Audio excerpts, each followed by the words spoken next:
Kish, thank you for inviting me. It's a huge honor to be invited by you. You're a neuro person, so this makes me very happy.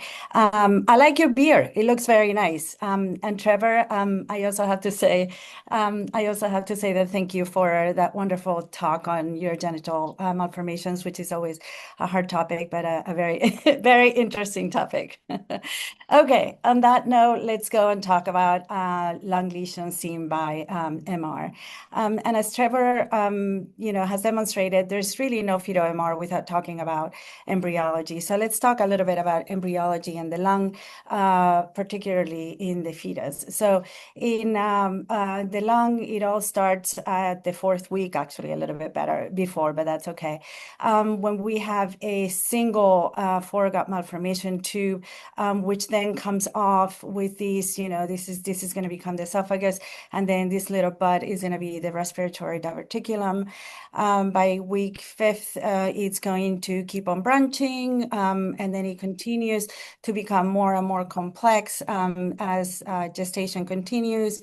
And then finally, 16th week of gestation, we have the terminal bronchioles. By 28 weeks, we have the bronchioles, which become vascular. And then finally, by 36th week, the terminal sacs differentiate into the mature alveoli. And so during all of this early gestation, there is always a chance for something to not go right. And so what are the pulmonary foregut malformations? How do you define them? So these are lesions of defective budding, sometimes during the early period of embryology. Defective budding, differentiation, and separation of the primitive foregut, which is this guy over here. And it's an airway obstruction and malformation sequence with secondary dysplastic changes. And it depends on when in during the period of development and how bad the insult is that we're going to have one abnormality or another abnormality. And that's what will give rise to the spectrum of abnormality. Okay, so we now know what the foregut malformations are. So how do they work? How does a lung lesion work, and why does it cause pathology? So here we have kind of a very ugly drawing. This is depicted as a CCAM or a CPAM, however you call them these days. It can be any lung lesion whatsoever. The pathology is similar.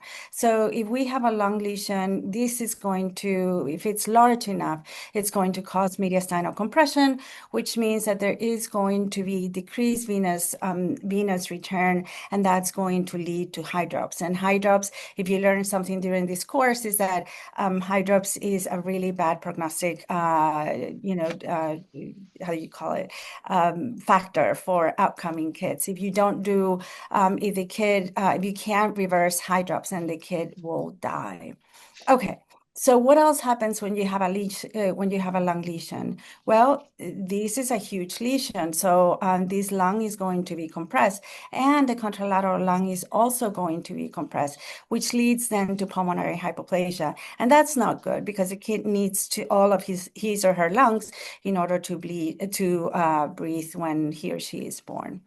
What else happens when you have any lung lesion? Well, if it's long enough, the esophagus is going to be shut down. And so what that means is that the kid is not going to be able to swallow. So the amniotic fluid is going to be fairly increased, and that's going to lead to polyhydramnios. And polyhydramnios, if you don't reverse it, ends up in preterm labor. So this is really the pathology of any lung lesion that you encounter.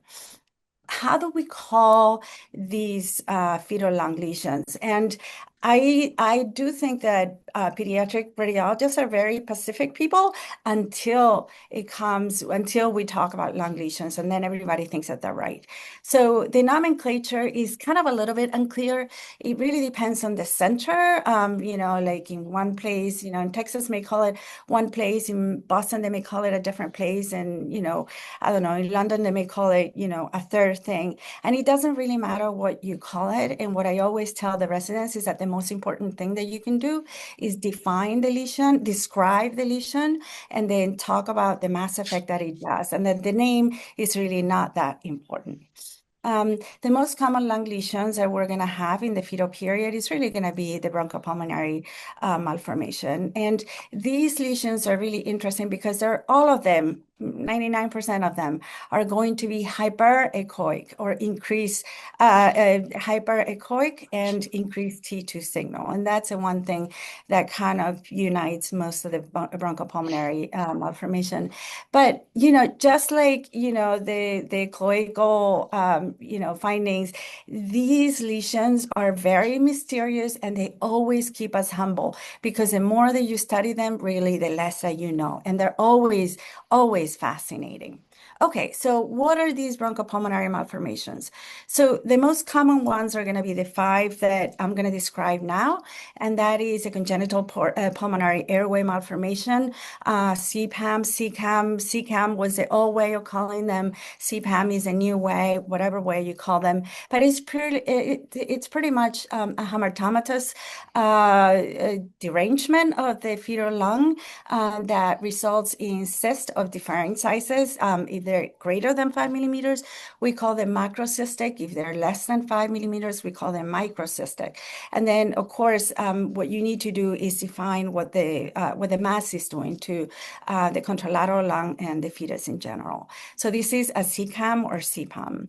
Okay, the second more common is the bronchopulmonary atresia, and what it is an insult in the bronchus, either centrally or distally. Distally are less serious, centrally are more serious, and so these insult ends up results in a stenosis of the bronchus, and then which enlarges distally, and so the distal lung becomes filled with fluid, and that's why it becomes really, really hyper intense because this fluid cannot leave the lung.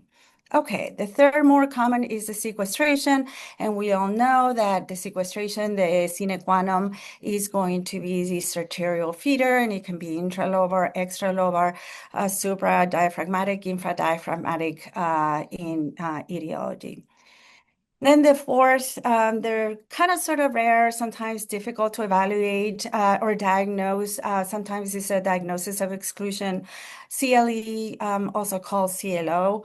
It's kind of interesting because congenital lobar emphysema or overinflation, you don't really have lung in the fetus, so it's kind of calling it overinflation or calling it emphysema is kind of a misnomer, but it doesn't matter. That's how we call them. And generally is, some sort of stenosis, central stenosis that gives rise to retention of fluid and a T2 hyperintense homogeneous lesion. Lastly, the bronchogenic cysts, which, as you very well know, is just a simple cyst. In this case, there are two cysts, which can arise in the mediastinum or in the lung. So those are the lesions that you guys all encounter just about every day as you read fetal MR. They're very straightforward, most of them. And if you really want to know about them, there are millions of reviews about them. So what I decided to do is just concentrate on the unusual lung lesions, the ones that really, you look at them and you're like, I have no idea what that is. So let's focus on those unusual prenatal lung lesions. And so these ones are going to be the ones that are T2 hypo-intense. Remember that I told you that most of them are going to be hyper-intense. These ones are hypo-intense. And we're also going to talk within this bucket of unusual lung lesions, we're also going to talk about the truly neoplastic fetal lung lesions. The bronchopulmonary foregut malformations are not true neoplastic fetal lung lesions, but there are some that are more rare that indeed are neoplastic. And these are the congenital myofibroblastic tumor, the fetal lung interstitial tumor or FLIT, the pulmonary pleuroblastoma, and then lastly, the congenital fibrosarcoma. So these are the ones that I'm going to spend the rest of the time on, the unusual T2 hypointense lesions, and then the neoplastic fetal lung lesions. And we're going to start with the T2 hypointense lesions, and this is going to be the first one that I want to talk to you about. So this is a 27-week fetus. This was a twin gestation, and so the interesting interesting thing about this lung lesion is that this was part of the lesion and it's T2 hyperintense, which is a little bit what we are used to. But if you look at the majority of the lesion, it's T2 hypointense. I like to think that it has this flower or this rosette kind of pattern. And then the center of the flower, if you call it that, is going to be cystic. There's quite a bit of mass effect. There's flattening of the hemidiaphragm, maybe a little bit of skin thickening, and a little bit of ascites that you see here. So this kid is on its way to hydrops. This is in T1. In T1, there's a little bit of T1 hyperintensity within the lesion in those elements that appear T2 hypointense on T2. By ultrasound, these lesions are difficult to detect. I mean, this one actually, you kind of sort of see that there is a rosette kind of pattern, but it's certainly more difficult. These unusual lesions are more difficult to detect on ultrasound than they are in MR. And this was the lesion once the kid was born and the mass was in the bucket. And you can kind of see how it really mirrors what we saw in the fetal MR. So these are the little flower-like or rosettes-like structures that we kind of saw in the fetal MR. And what was interesting is when the pathologist put it on the microscope, what they read it as is a mass which demonstrate air spaces and markedly increased mesenchyme and cuboidal epithelium. What it means is that these lesions are much more regressed in fetal growth than you would expect for a CCAM-like lesion. And this was more of a typical CCAM-like lesion. And so so they ended up calling it an atypical CCAM or CPAM. So why is it important to know if it's a typical versus an atypical? Well, because we need to correctly identify these lesions. I have seen them, being called sarcomatous lung lesion of the fetus, which is not correct. It's also very important because all of these cases of atypical CPAM lesions had polyhydramnios. Half of them had hydrops, and most importantly, steroids had no effects during the prenatal time. With a normal, CCAM lesion, you usually give them steroids, and that, may shrink them. But with these cases, steroids do not do anything. They all led to premature delivery, which is not necessarily the case in a normal CCAM, and they all survived. Now, of course, if all of these unusual T2 hypointense lesions meant that it was one diagnosis, it wouldn't be challenging, right? So this diagnosis is not unique to CPAM-like lesions.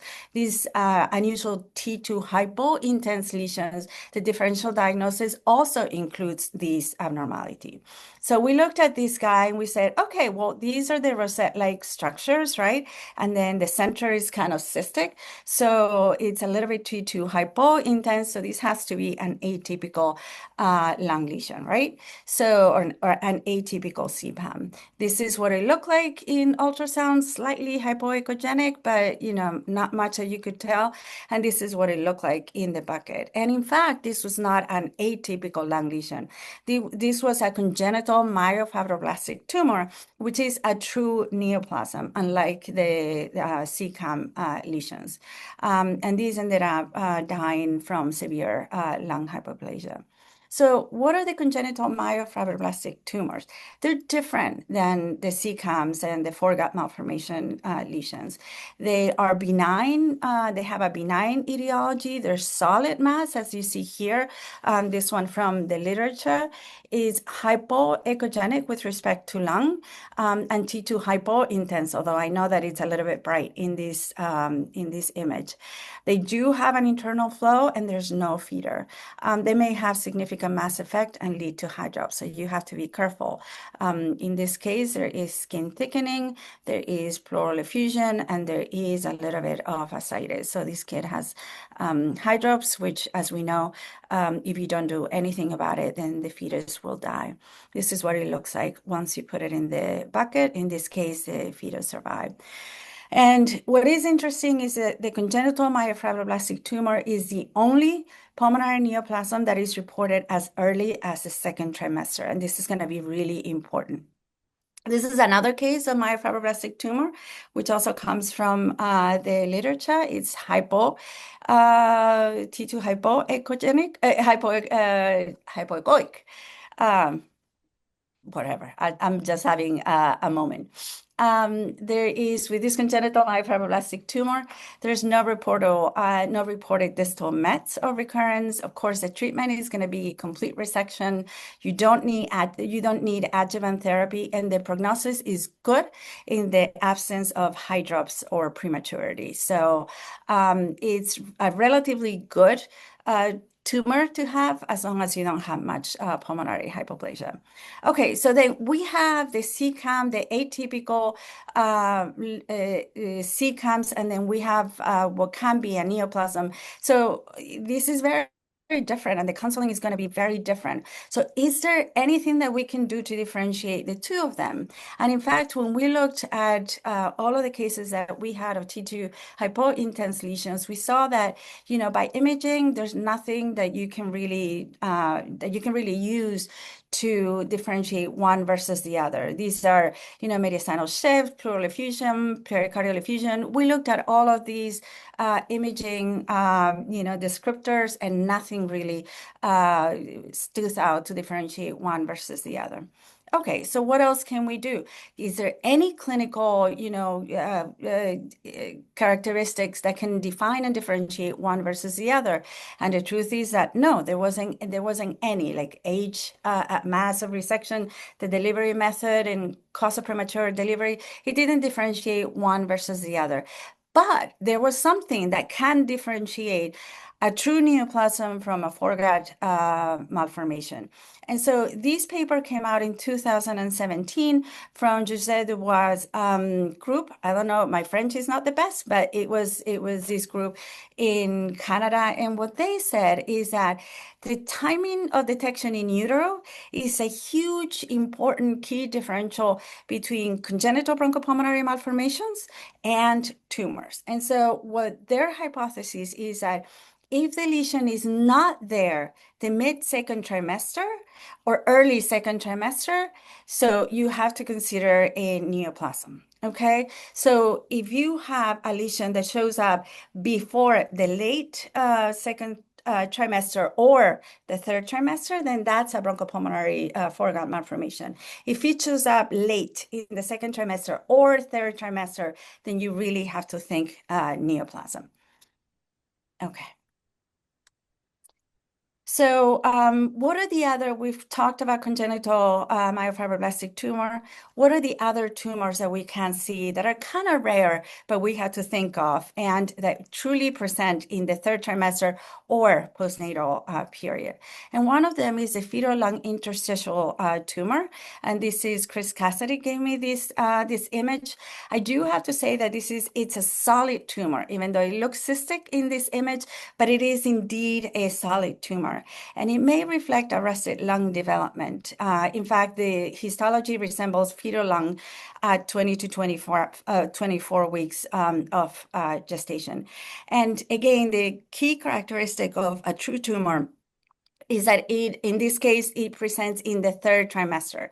The only one that presents early or late, rather, in the second trimester is going to be the congenital myofibroblastic tumor.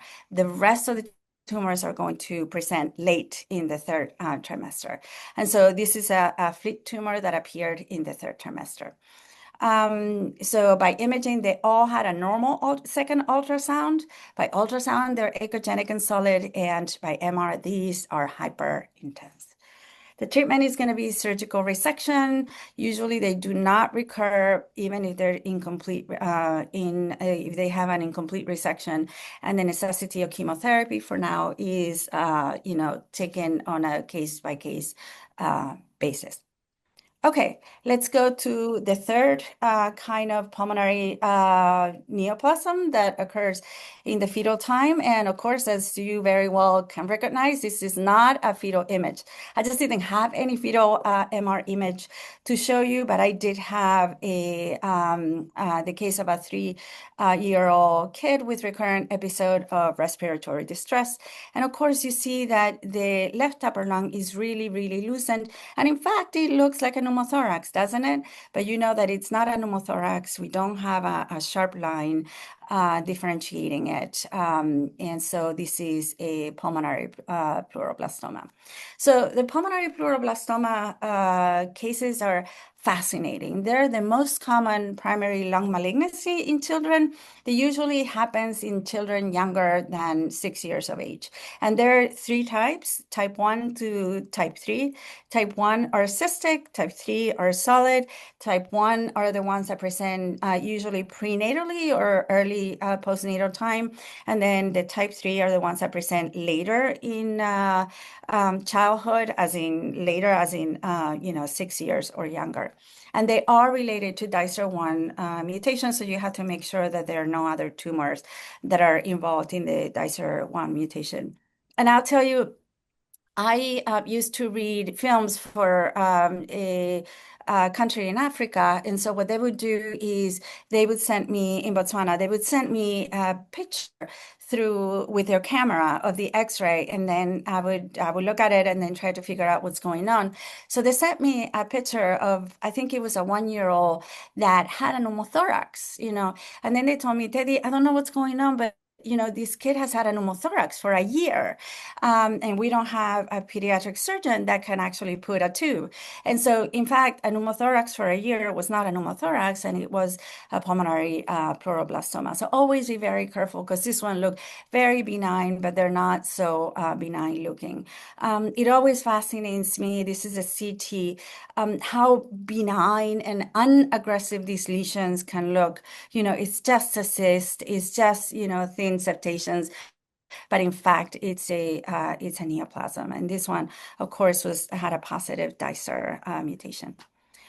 Okay, and this is the last neoplasm that we're gonna see, the last true neoplasm that we're gonna see in the lung. And yes, you're telling me, Daddy, this is not in the lung, but I just didn't have one in the lung. So I'm gonna show you this because if you look at this fetus, this was a 31-week fetus, and remember, the second trimester ultrasound was normal. Okay, so this is a fetus and has what looks like a typical lesion, right? It appears to arise from the coccyx. It involves the spinal canal. It extends anterior to the spine and then has a large extrapelvic component. The kid is in a little bit of distress. There is a little bit of cardiomegaly. I'm not showing you the best picture for this. There's a little bit of pericardial effusion, and then the kid is also going on his way to hydrops. There is mild skin edema. So we call these a sacrococcygeal teratoma, and then we found out that in fact it's not a sacrococcygeal teratoma, but it was a congenital fibrosarcoma, which has huge, it has huge connotation with the way that you would treat, a sacrococcygeal teratoma and a congenital fibrosarcoma. So the congenital fibrosarcoma, the reason why I showed you that is because it can indeed present in the lung. And these are aggressive tumors of interstitial mesenchymal cells. They may appear in the pre or postnatal children or pre or postnatal time. It's a soft tissue mass. It usually arises from the extremities. It's certainly the more common way of finding it. Imaging is non-characteristics. I mean, the one that you just saw that looked like a sacrococcygeal teratoma, it just looked very solid. In retrospect, it just looked very solid. But I don't think that you could really for sure say, hey, this is not a sacrococcygeal teratoma. Surgery is really the treatment of choice, and you have to be careful with local recurrence. So in conclusion, what we have done today is we have gone through a little walk of the fetal lung lesions. I just mentioned the more common foregut malformations, and I didn't discuss them because you can find reviews anywhere. I did talk about the more uncommon ones. There is a Tito hypointense lesions that can be an atypical CPAM or a congenital myofibroblastic tumor. These tend to be more aggressive, polyhydramnios. Steroids have no effect and they lead to an early delivery. So you have to always differentiate them between the two of them. And then, of course, it's difficult to differentiate, benign lesion from a malignant lesion. So always pay attention to when the lesion appears. If it appears in the third trimester or late in the second trimester, always think badness rather than just a congenital foregut malformation. And with that, I wanted to say thank you. Kish, thank you so very much. I really feel very privileged to be here with you all discussing my favorite topic. Thank you so much.